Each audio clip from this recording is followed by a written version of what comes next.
مفتی صاحب، سمیر خان صاحب کا سوال ہے، محرم اور غیر محرم کی کیا تفصیل ہے، وضاحت فرمائیں۔ محرم ان لوگوں کو کہا جاتا ہے جن سے پردہ کرنا عورت کے لیے ضروری نہیں ہے۔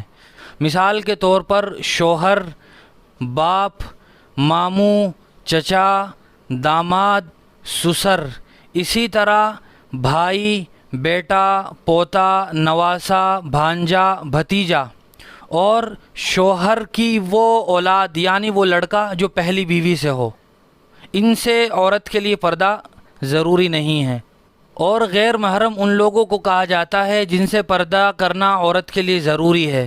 مثال کے طور پر خالہ زاد، ماموں زاد، چچا زاد، پھوپھی زاد، اسی طرح دیور، جیٹھ، بہنوئی، نندوئی، خالو، پھوپھا، پھر شوہر کے خالو، شوہر کے ماموں، شوہر کے پھوپھا اور شوہر کے چچا، شوہر کے بھانجے اور شوہر کے بھتیجے، یہ سب وہ لوگ ہیں جن سے پردہ کرنا عورت کے لیے ضروری ہے۔